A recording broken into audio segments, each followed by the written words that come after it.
Did On3's Andy Staples get his post-spring top 25 right? By way of looking at the portal, recruiting, and the coaching staffs, I have some addendums that I need to bring up.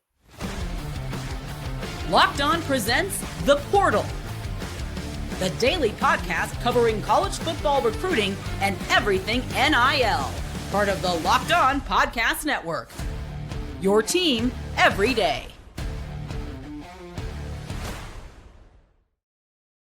Welcome back into the Portal Podcast, where you get your daily recruiting, NIL, and transfer portal scoop. I'm your host, Brian Smith, longtime college football writer and recruiting analyst. Thank you for making the Portal Podcast your first listen each and every day. Today's show is brought to you by our friends over at FanDuel.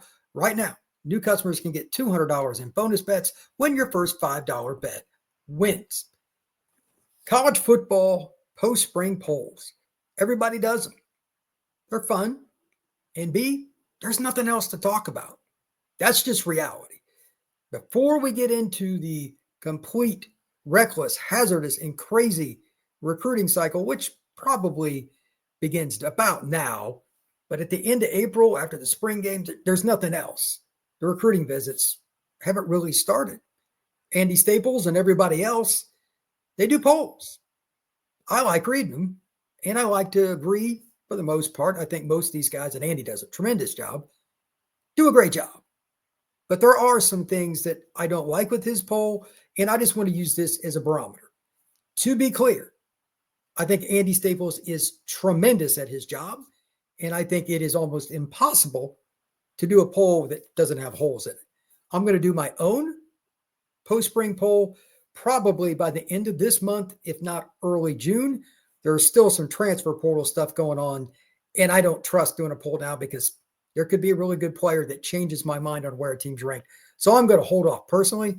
But again, today is a barometer. If you take nothing else, I have 8 points that I'm going to go through, questions, if you will, that you should look at when you think about your school, your conference, or how you look at polls, conference realignment, anything you can imagine. All this stuff plays into it. Yes, even conference realignment, because teams that are winning got a better chance to move, and there's going to be some more movement on that, but I digress. Today, again, is about Staples poll, where I agree and disagree, and I'm going to give you why. We got 8 questions. Let's start right now. Number 1, did your quarterback return? Okay, that's the biggest thing that I want to talk about today. I'm just going to read through these, and then we'll go back through. Did your quarterback return? 2, do you trust the team's coaching staff, especially in big games? I want you to think about that, because there's a couple of coaches, not going to name names, that get hammered because they haven't done well, despite a really good roster around college football. There are a handful that really, really struggle in that. Number 3, did you win elite O-line and D-line recruiting battles out of high school, keep them and develop them? This is a mainstay, and it's something that Staples even talked about a little bit with some of the teams. If you're going to win at the very high end, like top 5, top 8, if you're not getting the elite kids in the trenches out of the high school ranks, chances of you being a consistent winner are next to nothing.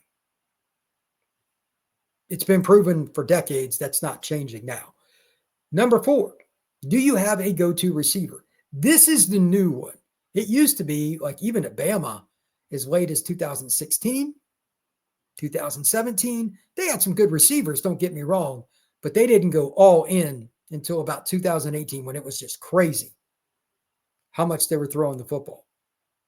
Let's be honest, they would rather pound it, kick the football away, make you go against his defense 80-plus yards. But he knew he had to adjust because Clemson had figured him out enough. You got to throw it more. That was kind of when the onslaught of college football happened. You had Blondie at Clemson. They win it when he's a freshman and all that. But you got to have the receivers to throw it to. Now, Jeremiah Smith last year is one of the rarest exceptions, but we're going to dive into that one quite a bit. Now, the second part of this list, the final 4, are more portal. So let's start off here. Number 5, did you meet your spring portal needs? Meaning you got through spring practice, everybody has a hole. Did you fix it? And if you didn't, at what spot? Because certain positions are more critical to your win-loss record than others. Number 6, did you lose any starters to the portal? This is pretty straightforward. If you're losing starters, why? There are a couple exceptions. Notre Dame, we'll talk about a little bit. But overall, if you lost starters to the portal, are you really a top 10 team? If you are, you better have a really good explanation. Number 7, how well did you balance the portal and recruiting? I'm just going to say 2 words here, and then we'll come back to it. Disgruntled players. Number 8, do you have any true freshmen making an impact? I'll go back to the national title game. Jeremiah Smith, he's really good. The team they went up against, Notre Dame, Leonard Moore, freshman All-American at corner. If you do not have at least a couple of guys that are impact players, it's probably not going to work for you. So let's talk about the list. I'm going to put this up on my screen for those of you that are watching on YouTube, and those of you who are not. I'm going to read off Andy's top 25. You kind of go through it, and then I'm going to go back through with these questions and just discuss it. It's fun, and I want everybody to understand this is just Andy's list, and I'm using it as an example because I think he does a tremendous job. Not good, a tremendous job, but nobody's list, myself included, is going to be perfect here. So let's see if I got that up. All right. Now, Andy's list, his top 2, before I even pull it up, I have the exact same. I just want to throw that out. Like, he has a really, really good list overall. And I think there are some things that he can change, but overall, I really do like it. Here we go with the list. All right. So he has Texas 1, Notre Dame 2, Clemson 3, Penn State at 4, Ohio State at 5, Oregon 6, Bama 7, Georgia 8, Illinois 9, Florida at number 10. Starting out the second group, we've got Texas Tech at 11. We've got South Carolina at 12. 13, the Auburn Tigers. 14, SMU. 15 is LSU. 16, Arizona State. 17 is Michigan. 18 is Brigham Young. 19, Ole Miss. 20, the Miami Hurricanes. 21, Tennessee Volunteers. 22, Nebraska Cornhuskers. 23, Iowa State. We've got Louisville coming in at number 24, and the Iowa Hawkeyes finish it off at 25. Now, I'm going to leave this up here and just kind of go over some stuff based on his list. There were a few schools that I went, I don't know. I'm a little bit concerned on this, that, or the other based on, again, my 8 points. With all of these, you can nitpick something because I don't think there is a dominant team this year. Everybody needed something. Let me give you an example. Andy and I agree 100% on Texas being number 1. But it's not like Texas was the perfect pick, and here's why. Texas didn't get 1, 2, or 3. They got 5 defensive tackles out of the portal this spring. They just had an influx of talent because they had to. They had some guys go to the NFL and had a couple of guys transfer. It was just the perfect storm. If they had not hit, and I mean really hit, at the D tackle spot, they wouldn't even be in the top 5. You can't miss at D tackle. And I'm still taking a risk, as is Andy, that it's going to be okay that they did that because, number 7, as I said, how well did you balance the portal and high school recruiting? Now, I'm not blaming Sarkisian and his staff here. They just got gutted at D tackle. They didn't have hardly anybody left. Okay, but we can use that as a barometer overall. They got Arch coming back. They've recruited O-line very, very well, to say the least, at Texas. They've got some guys leaving, but don't feel sorry for the Horns. Up front, they're good. At running back, they got Cedric Baxter coming back. They didn't really have to hit the portal there. They went and got Emmett Mosley from Stanford to kind of help replace some of the talent they lost at receiver. They're good. But if you want to pick at it, I just wanted to use Texas as an example. There isn't a perfect one team out of this list. And I also, just like Andy, have the Horns at number 1. Let's use another example. I brought up the point, did you lose anybody to the portal that was a starter? Notre Dame lost not 1, but 2 offensive linemen. That should be a red flag. However, Notre Dame recruits O-line arguably as well or not better than any program in the country. And when you combine it with their retention rate on O-line, they're probably the best. Their retention rate on O-line is just absolutely over the top. Notre Dame had guys coming back that were going to win those jobs, and those kids knew it, and they left. Fair enough. Rocco Spindler, Pat Coogan moved on, but Notre Dame has more guys still, even though they lost 2 guys. So those are the 2 exception programs. Now let's break down a few of the things that I don't like or my concerns. Let's use Penn State. I think Penn State should be ranked number 1, but like Andy, I've got them like number 3, 4, 5, somewhere in there. Andy has them at 4, but It's not because of what Penn State did in the portal. I love Penn State's portal class. I don't like it. I love it. But do you trust the coaching staff at Penn State in big games? There's no way to say it. James Franklin has not been a good, I don't want to say not good. He hasn't even been close to mediocre in big games. So we're looking at the top 25 through the portal in recruiting. But at the end of the day, if you don't have an elite head coach when you go top comp against top comp, it usually does not go very well. Is that something that you can do much about? Not really. Not really. He is who he is. It's not like Penn State's going to get rid of him. And by this point, James Franklin is who he is. That's something to talk about. But when we come back, we're going to dive into a few more portal points and some more high school recruiting. There are a couple other schools that I think could be ranked lower. And one of them is in the SEC. One's in the Big 12. That is next here on the Portal Podcast. The NBA playoffs are almost here, and FanDuel is giving new customers an incredible way to get in on the action. Right now, when you join FanDuel and place your first $5 bet, you'll get $250 in bonus bets if your bet wins. FanDuel makes betting very easy, whether you're picking your favorite team or diving into player props. For instance, if you want to bet on steals, 3-point shots made, rebounds, assists, or anything else, FanDuel has you covered. And if you miss tip-off, you can still live bet on the game. Don't miss out. Head over to FanDuel.com and claim your $250 in bonus bets today. All right, let's talk about a couple of teams that I think, again, they could be good, but I have major questions about. Now, out of Andy's list, the next couple are the two that I have the biggest question, just point blank. They are Florida and Texas Tech. I'm going to put the list back up here on the screen for those of you that are on YouTube. And again, I will be happy to read off the list. It's a very fun endeavor here because the Florida Gators have a massive fan base and they deserve a lot of credit for that. But did the Gators fans really know what they're getting this year? Besides DJ Lagway, if he stays healthy. I love DJ. Great kid, great player. I think he will be an NFL guy at some point. But the same thing I just said about James Franklin. Do you really trust Florida in big games, especially on the road? Like they play Miami on the road this year. Even though Florida State sucked last year and they may not be great this year, they played them at home at the end of the year in a rivalry game. Do you trust 100% Florida's going to win that? And they got a better roster than Florida State. Like they just make me nervous in general. And again, take your pick which one it is. Oklahoma or Florida has the most difficult schedule in college football this year. All the games in the SEC that you played last year, whether you played home or away, the next season against that team, you just flipped it. If you played them at home, you play them on the road, et cetera, et cetera. They're going to have some really difficult games. So do you trust Napier? Let me give you an example. They have killed it with DB recruiting over the last 5 years. They've gotten some great players.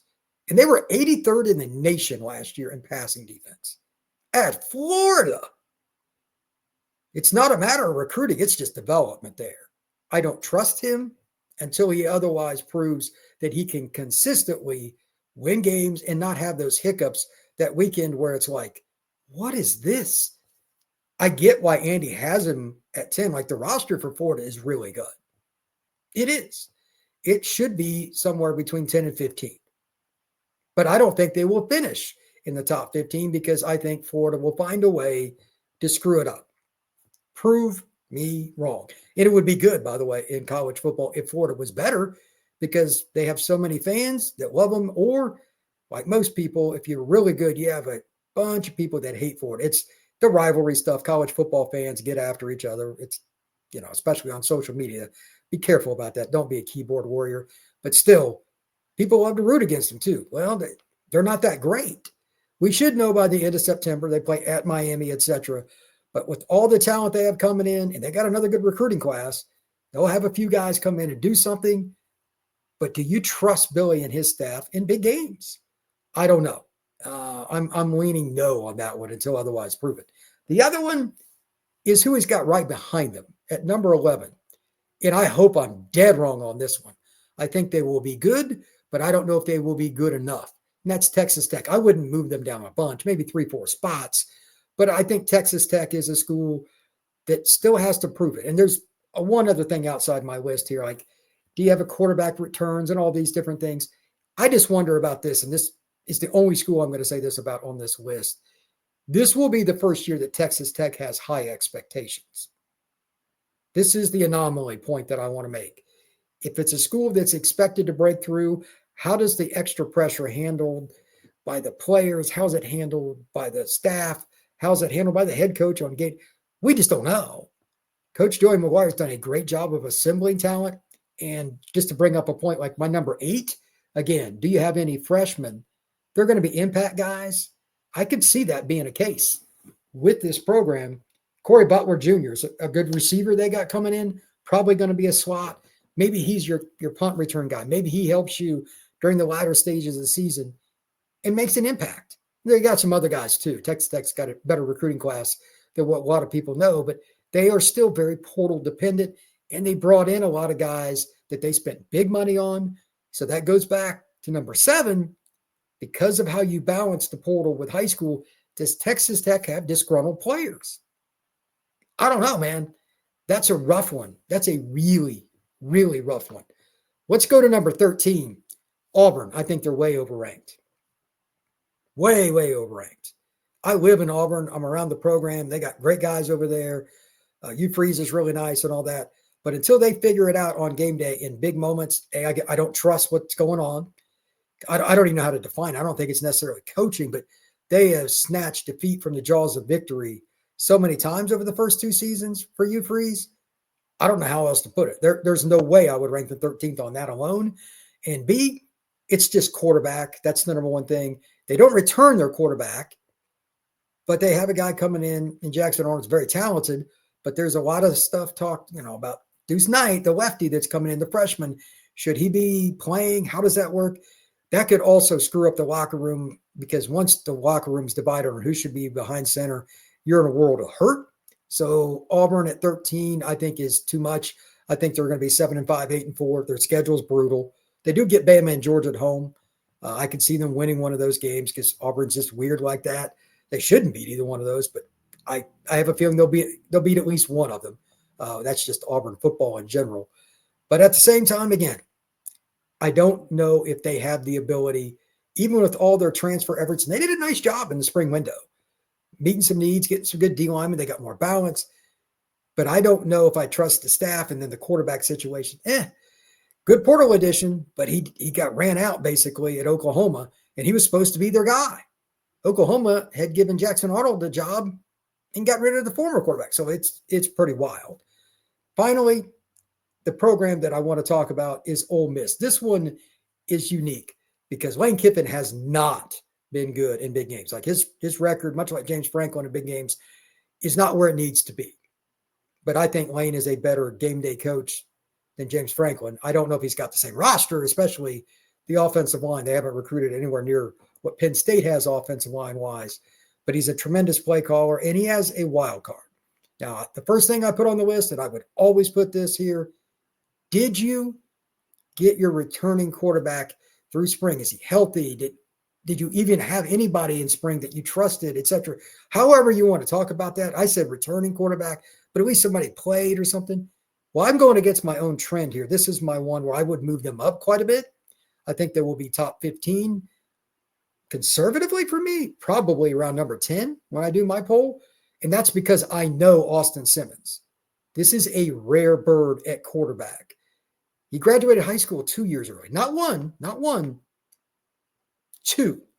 He is a brainiac. He's a kid that had like a 5 GPA, somewhere around that. Like, it's insane. He goes to Ole Miss. He's doing 2 sports, pitching and playing football, but he's now just concentrating on football. He's going to be the guy. By the way, he's a lefty that throws 95. That never goes out of style. But he processes defenses and just anything that he does differently. And if you give that player to Lane Kiffin, again, with an arm that throws 95, the possibilities are endless for what they're going to be able to do. Now, Ole Miss's schedule is not super friendly. It's not over the top like Oklahoma or Florida's, but I think they can be a team that conservatively goes 9-3, and I think they'll end up about 10-2. LSU comes to town. That's a revenge game. They should have won at LSU last year, etc. But I'm telling you now, my surprise pick for the Heisman, to at least be in the race is Austin Simmons at Ole Miss. They've got a lot of weapons they brought in. They've got some key freshmen that are going to play. We're going to talk. I'm going to do a deep dive with Stephen Willis on the Locked On Ole Miss podcast on why they should be ranked higher, coming up soon. So make sure you check that out as well. But again, there is no doubt Austin Simmons is that guy. As for the rest of the list, like once you get down around 20 or so, it's hard, man. Like Miami's 20th. You got Nebraska at 22. Are they going to take a step forward? They got a returning quarterback that's very talented, but there are so many questions. So before I go into the final segment here, let me just say that it's very difficult to do a poll. And again, Andy Staples does a tremendous job, as do most people that do these polls. But I look at things differently. And again, like just using Ole Miss, I knew Austin Simmons. I know about his background. I've been around him, his dad, etc. Andy probably doesn't know him like I do, so I'm not going to throw that on Andy. But I'm going to bet on Austin Simmons. If I'm wrong, I'm wrong. But he has all the traits that you look for greatness, and I'm going to ride with it. When we come back, I'm going to talk about a few more things to discuss about the portal and how this can help some of these teams. There's a lot of unknowns with it, and it is very, very difficult. That is next here on the Portal Podcast. Scaling your business requires the right expertise at the right time. With Upwork, you can find specialized freelancers in marketing, development, design, and more, experts ready to help you take your business to the next level. Upwork gives business flexibility by connecting them to top freelance talent across multiple industries, including IT, AI, web development, and marketing. Whether you need extra hands for a project or a long-term partner, Upwork makes hiring simple and affordable. Fast and easy. Posting a job is free and simple, and within a day, you'll most likely going to have multiple qualified candidates to choose from with Upwork. Visit Upwork.com right now and post your job for free. That's Upwork.com to connect with top talent and grow your business today.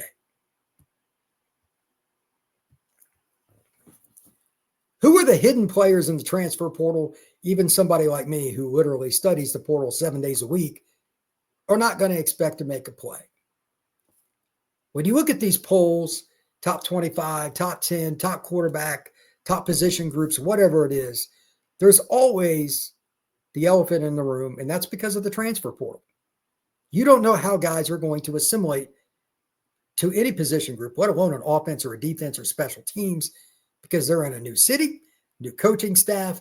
They're at a different point in their career than when they entered high school, when they entered college. These are growing young men. Like the difference between an 18 and a 21-year-old from a mental standpoint is crazy. So there are so many unknown factors with the portal. And I'm not using this for any particular school, but there are probably going to be a couple of guys, it happens every year, that have transferred. Maybe they were solid at a school, and then that last year they blow up. There are a couple of defensive tackles I've been told from by college staffs that like, hey, this guy's going to be a dude. And I kind of look back to their stuff, I'm like, okay, but I don't know. Like they kept him. And it could be the same thing if a guy left and went to another school. D-tackle, obviously, a very big one. But again, at any given position, there could be a player go and make a big impact that was maybe not the big money guy that you got out of the portal that your fan base is excited about. Is that meaning that you're going to struggle if you don't have one? No. But there's probably going to be a couple of them, and maybe it's even Texas, who doesn't need the help, that surprise. They aren't just role players. They hit that green light, and they're gone. They are NFL bound after the season. It's hard to project. So whatever school you root for, my advice to you, regardless of whether you agree with my ideas about the portal, my ideas about Andy Staples' top 25, go look at your school's portal list. Take out the top 2 or 3 guys they got. And if you want to combine it from the spring and the winter, that's fine. I wanted to use the spring because we kind of knew what everybody had after the winter portal. And we had a few more additions. I kind of wanted to focus more on the spring. But if you just want to look at the totality, that's fine. Take out, let's say, your top 3 players from the portal. Now go through the rest of the list. Did you add anybody at especially critical spots? Offensive tackle, boundary receiver, that big body guy that's hard to defend in the red zone, defensive end, defensive tackle, and corner. even if they weren't ranked super high,